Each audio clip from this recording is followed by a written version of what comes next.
Welcome back to Give Me Credit. I'm J.S. Waldo, author of Mortgage Lending Explained, and here with John Mackey, our credit guru, author of Credit Genius. I think I've told you before, you can find us both on Substack. John can be found at creditgenius.substack.com, and I'm at jswaldo.substack.com.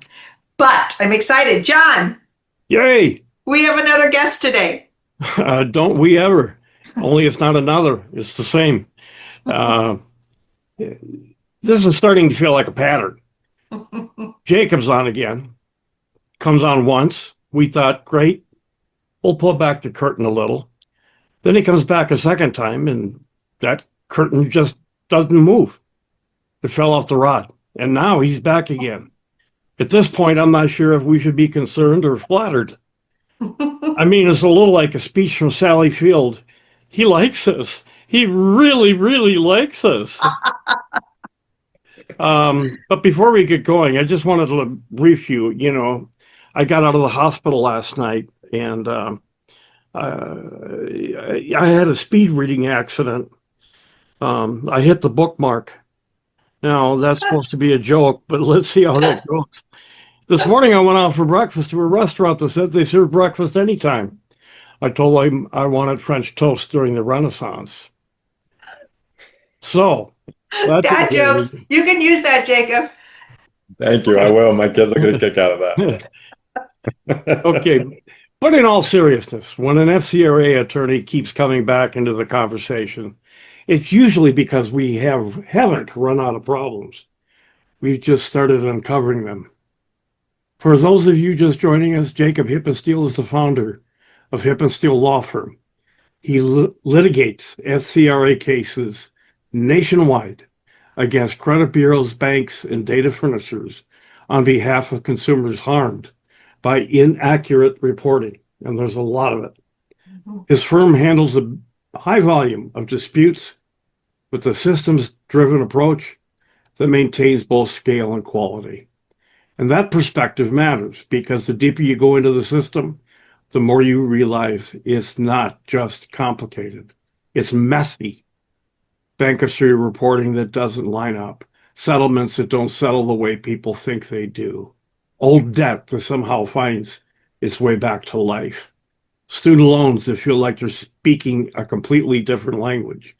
And then there's the dispute process itself, which can be the solution until it becomes part of the problem. Due to, as what Jacob stated, is the big dumb machine. So today we're not starting over. We're picking up right where we left off in our last podcast with Jacob and getting into the moments when this stops being a credit issue and becomes a legal one. Then comes a point where sending another letter isn't the move anymore. That's the moment most people miss. And that's exactly why we wanted Jacob back. Welcome back, Jacob. Are you ready for round 3? I am. Thank you, John. Thanks for having me, JS. Thank you for having me. Yeah.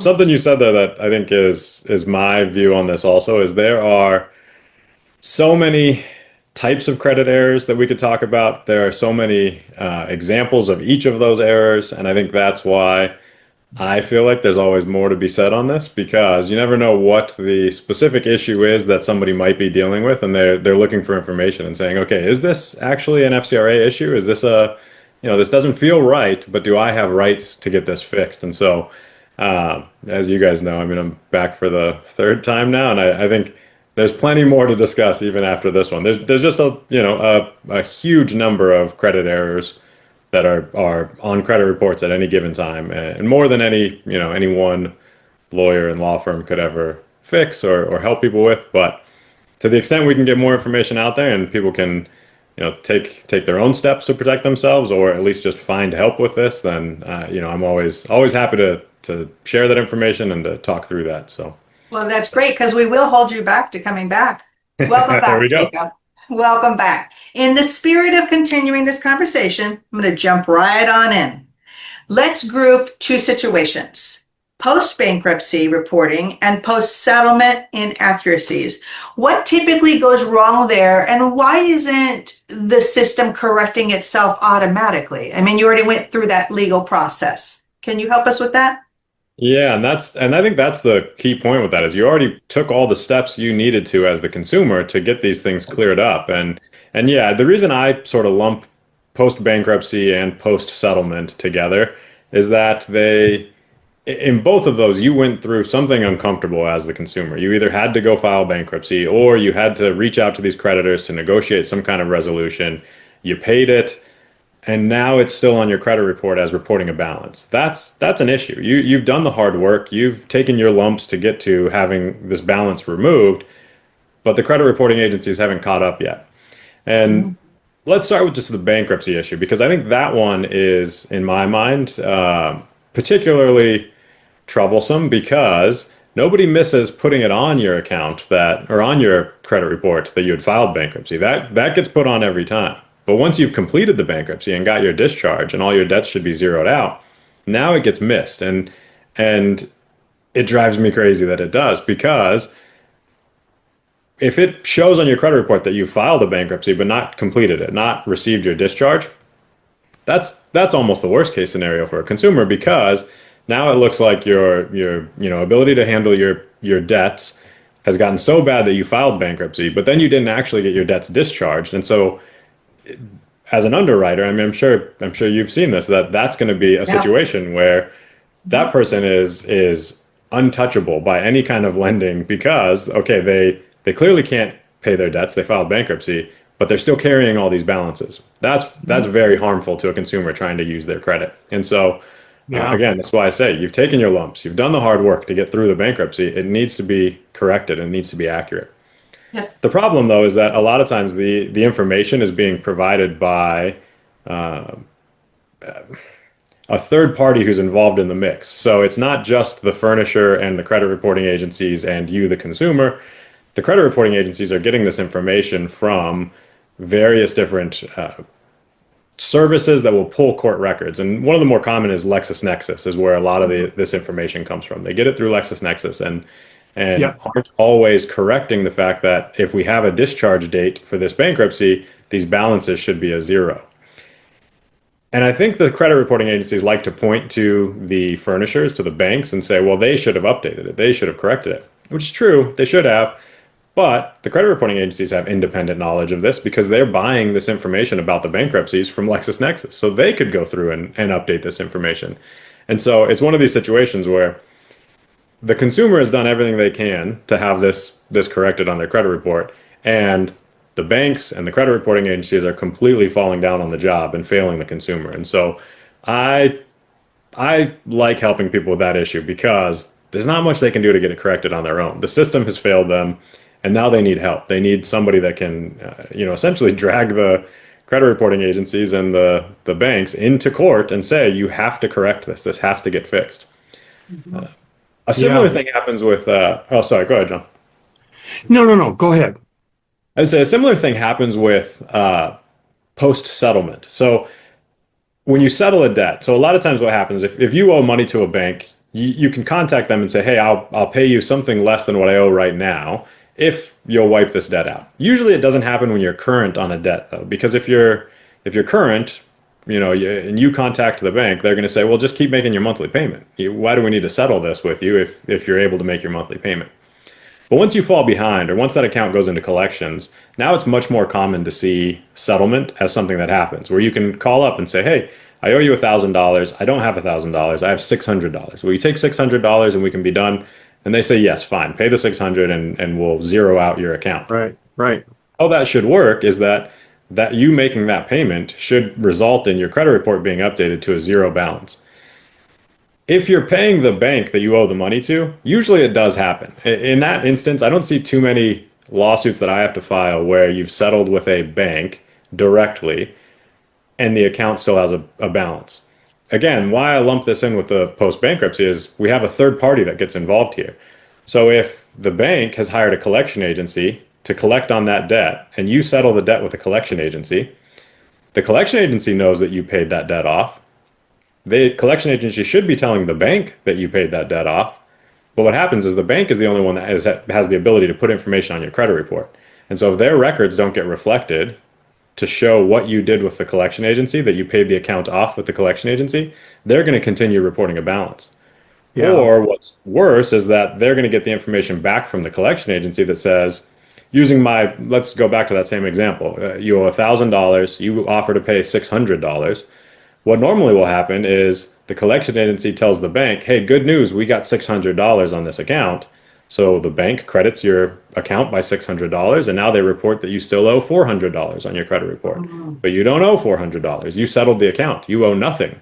And it's a communication issue between this third party, who's usually a collection agency or a law firm who's been hired to collect, and the furnisher or the bank who's actually putting that information on your credit report.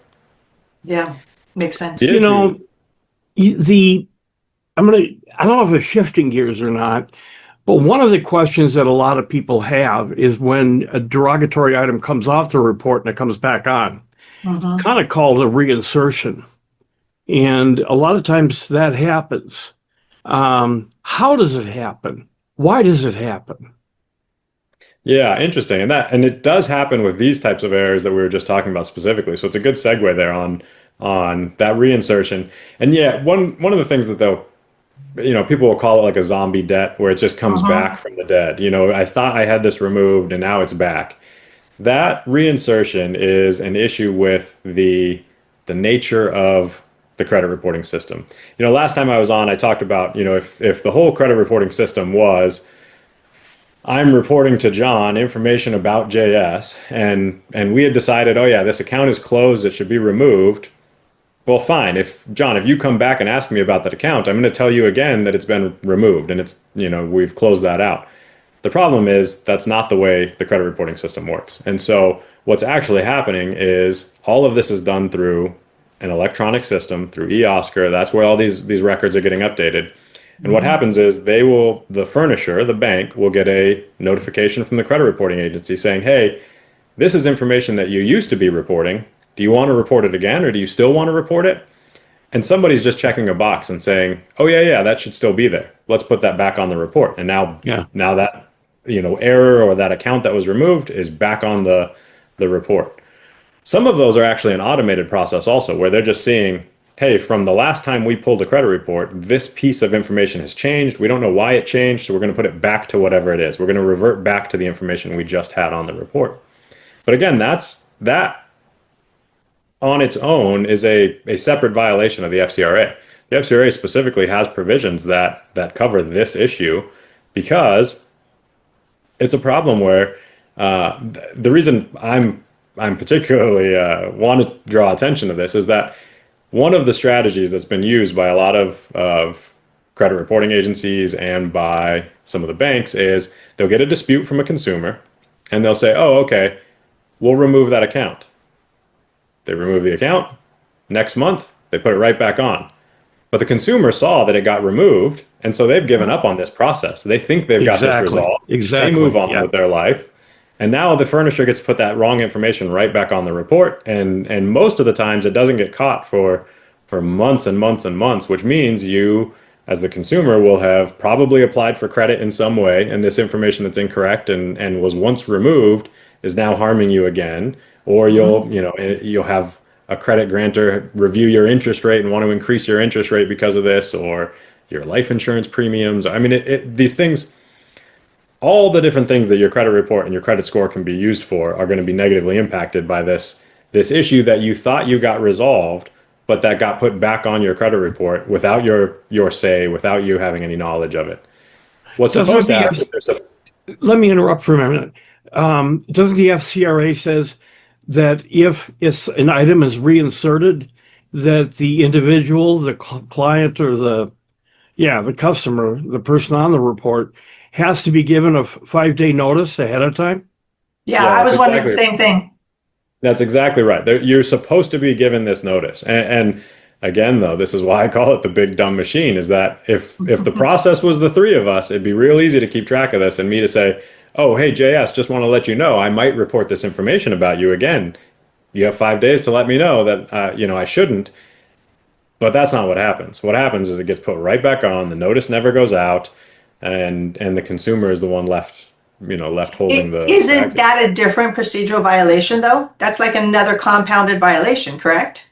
Yeah, that's exactly right. It's a whole separate cause of action. So for me, a lawyer who's whose profession is suing the bureaus and suing banks for this type of activity, I see that and say, okay, well, we have a whole new claim now that we're bringing against, against this process, against these entities, because there are strict guidelines on how this should be done, and they're very rarely followed. Yeah. Yes. So let's change gears a little bit again. I like doing this. We're going to change gears. We're going to go to a different one. Let's talk about student loans. Student loan reporting has been especially messy since the CARES Act payment pause. Now, what were you seeing during that time? So yes, all right, let's go back a little bit because, right, so the CARES Act, this was March 2020, this got put in place, and it was the end of March.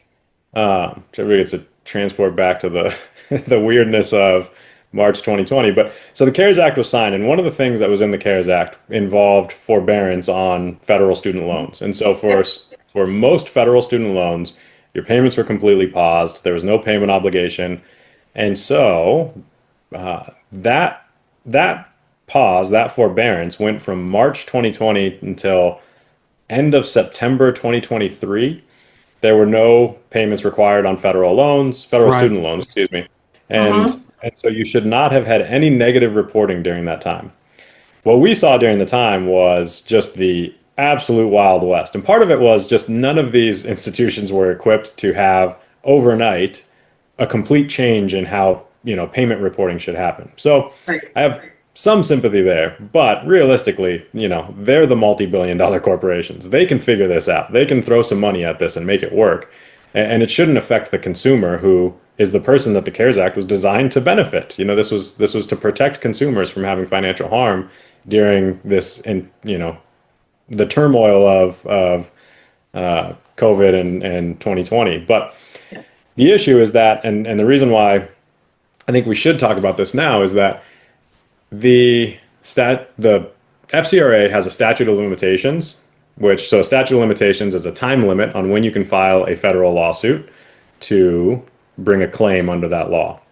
So the statute of limitations in the FCRA is 2 years. And so it's 2 years from when the error occurs. So if you dispute something and it doesn't get corrected, well, that's a violation of the FCRA, and you have 2 years now to file your lawsuit. Fine, that piece of it's fine.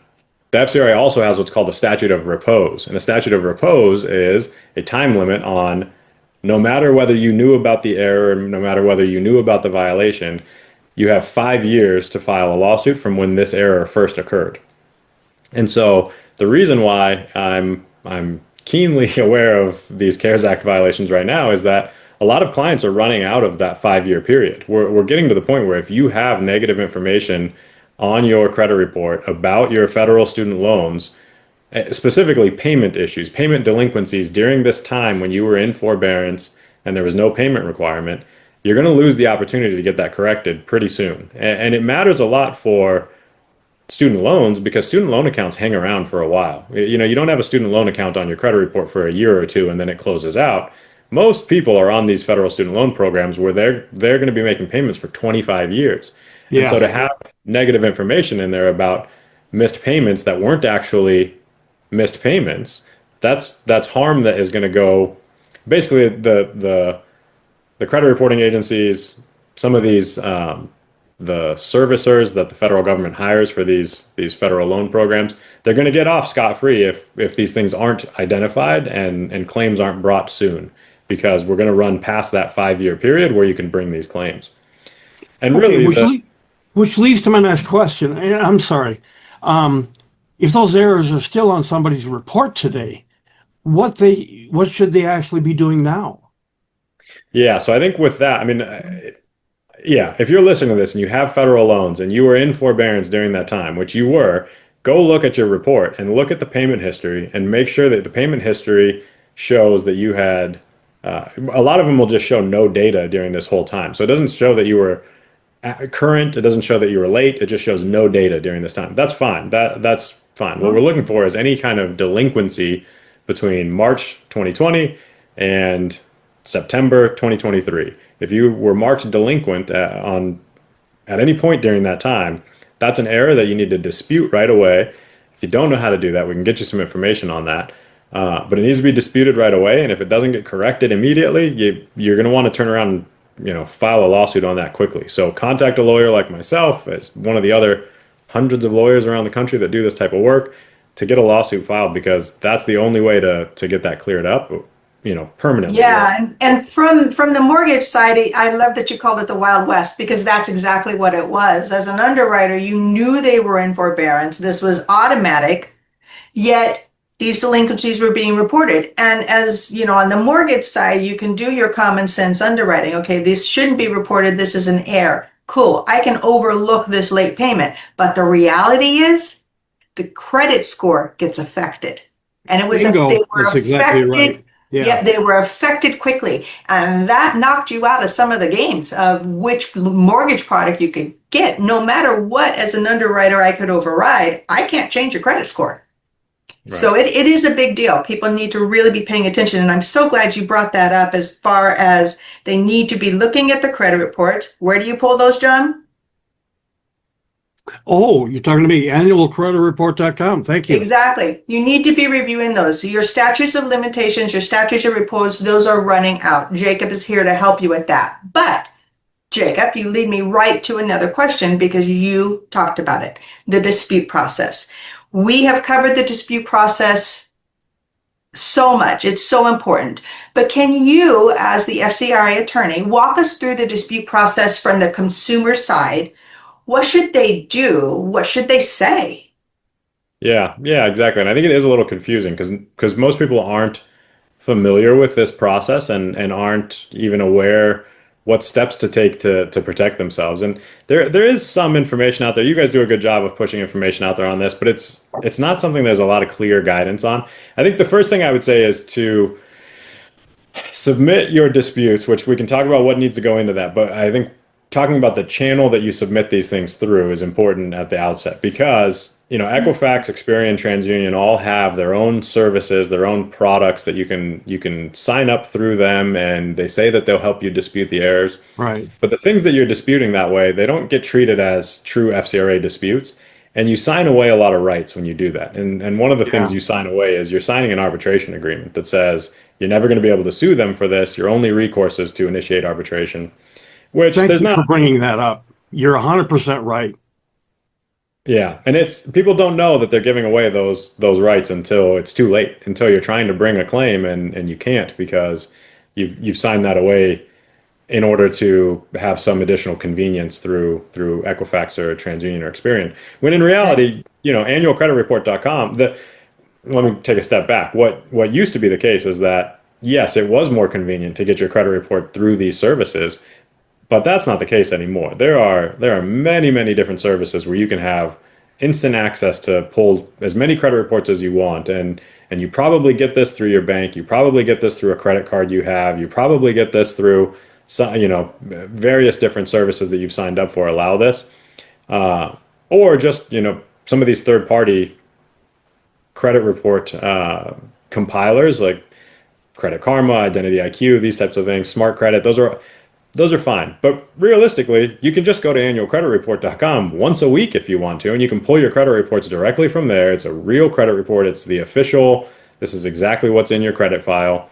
And so I think that's the best approach to this, is to go through annualcreditreport.com, pull your credit report, see if you have any of these types of errors. If you do, then what you want to do is, I always advocate for clients to create their own paper trail on this. So you want to mail in a dispute letter, and you can keep a copy of that dispute. You'll have it on your computer. You'll have it saved that you wrote this dispute letter. You mail that into the credit reporting agencies. And in each of your credit reports, they put information on where to send disputes. The address is right there of where you can send the dispute. I think one of the misconceptions about the dispute process is a consumer will see an error on their credit report, and it'll be from whatever. It's from Chase Bank, and they'll think they just need to contact Chase to get this resolved. But if you contact Chase directly and you don't tell anybody else about this error, you don't have rights under the FCRA, because your rights under the FCRA come from a dispute that is sent to the credit reporting agencies. And that creates liability for the credit reporting agencies, because there's steps that they have to take once they receive that dispute. But one of the steps that they're supposed to take when they receive that dispute is transmitting that on to the furnishing bank so that the bank can review it. And the only way you can go after the bank for their error on your credit report is if they got a copy of your dispute through the credit reporting agency. So if Equifax, Experian, TransUnion sends it on to your bank, then you have a claim against the bank for putting an error on your credit report. If they don't, then you don't have a claim against that furnisher. And so that's why I like to see the paper trail. I like to see things get mailed to the credit reporting agencies. And then, then you have all the documentation you need to actually be able to get this corrected on your credit report if it doesn't get corrected through that letter process. Yeah, the way you're describing this is exactly the way I think people feel. And that is that there's so much confusion. Do this, do that, don't do this, don't do that. You got the credit dispute companies that tell you wrong information, so you believe those people because they should know, and they don't. My point is that it is so confusing that you don't know where to get the right information from. And I think what you're describing is so clear, so apt, so right on, that people need to hear this. And I'm going to use that to lead into my next question, and is what is it that people are doing that creates or that'll end up hurting them later? Most people think they're starting a conversation and they're not. They're stepping into a system that's already in motion. Am I correct with that?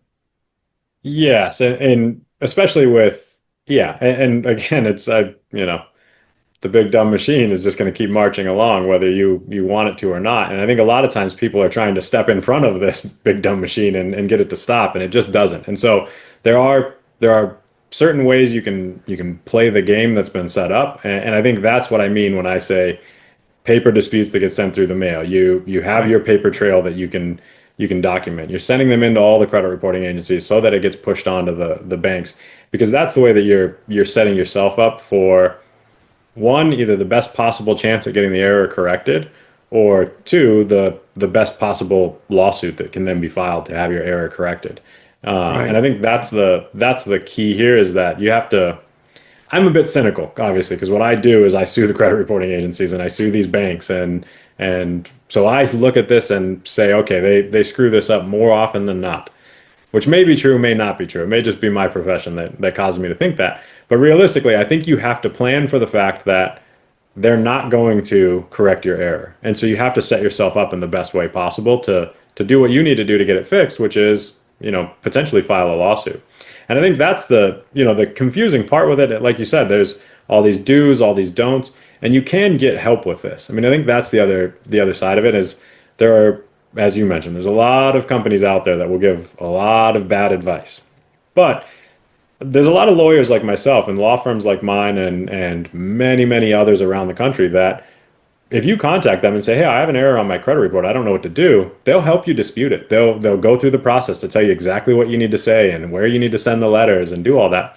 And, most, mine specifically, and I know a lot of others are like this, we don't charge for that because more often than not, the credit reporting agency is going to screw this up, and you're going to come back to me with a lawsuit ready to go because you have this error that didn't get corrected when you followed my best advice for you and disputed this in just the right way. And now you come back and I file a lawsuit and I get to recover my fees. And so there's a reason why we're willing to help people with this for free, because it's going to get screwed up. You're going to have an FCRA claim. You're going to be able to file a lawsuit and get some money back from this. And so I'm of the mind that the more people I can give this information to, the more people I can help dispute errors on their credit report, the more times I'm going to get to file lawsuits and recover my fees from the bad guys. So, well, that kind of leads me to my next question. And I think this is where we definitely need your input, Jacob. At what point should someone stop trying to handle this themselves and bring in an attorney such as yourself? And what should people understand about working with an attorney such as yourself? Because I think there are a lot of misconceptions here. I think the first thing people think about is, I can't afford that. Yeah. And at what stage? At what stage? Let's talk about that.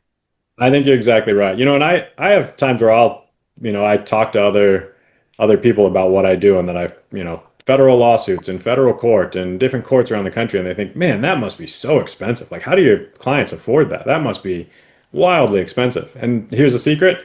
It's not. The clients don't pay anything out of pocket. We cover these cases on a contingency. We handle, we advance all the out-of-pocket costs. They're paying nothing out of pocket to do this. And the reason we can do it that way is because it's a fee-shifting statute, which means the credit reporting agencies, the furnishers, are responsible for paying the consumer's legal fees if the consumer wins.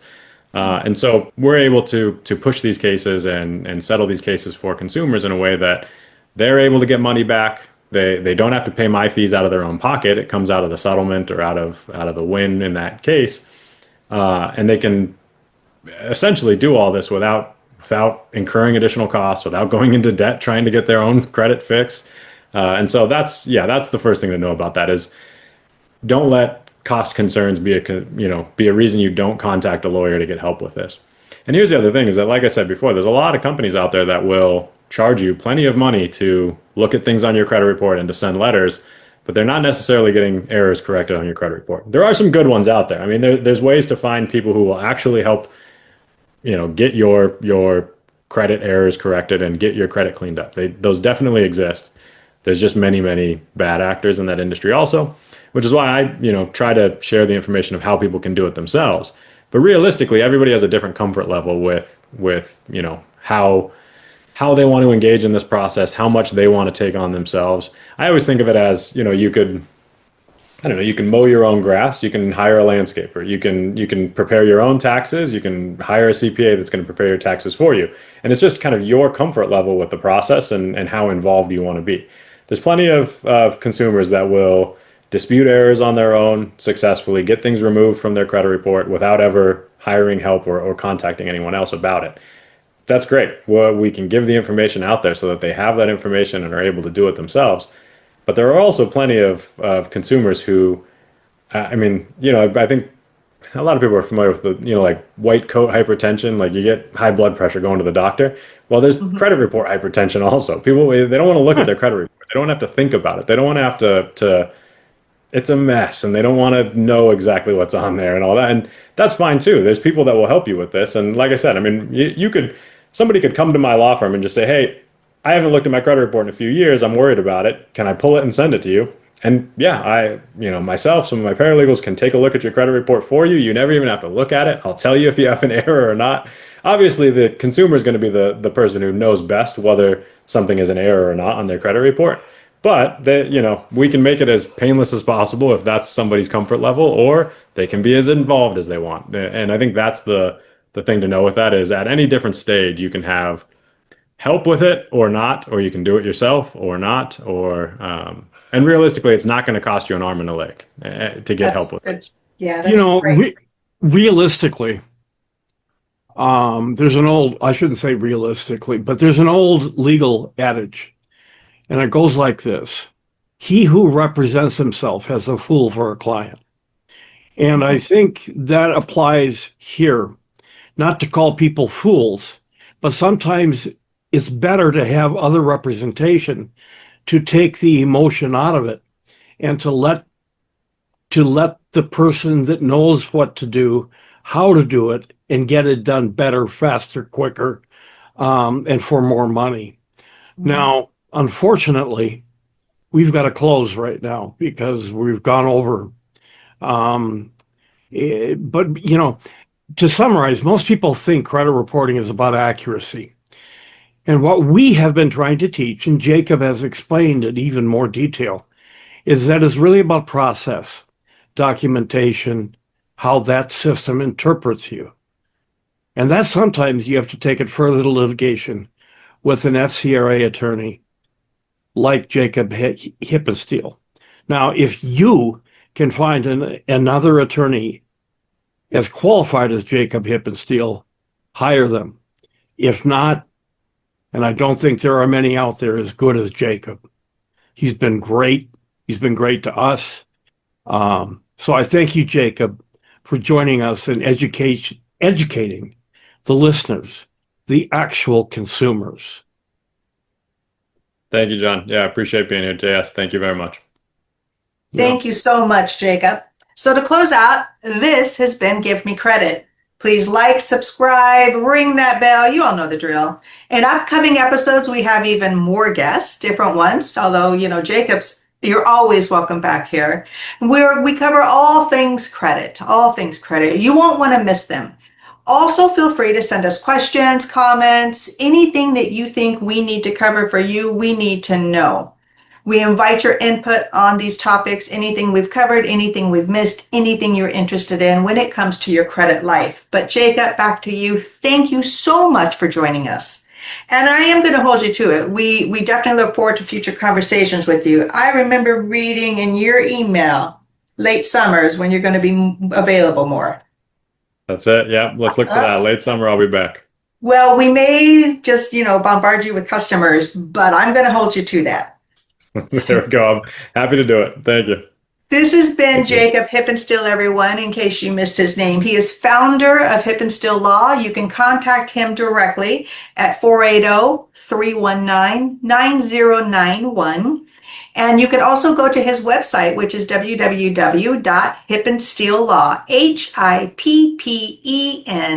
HIPPENSTEEL law, LAW.com, all one word.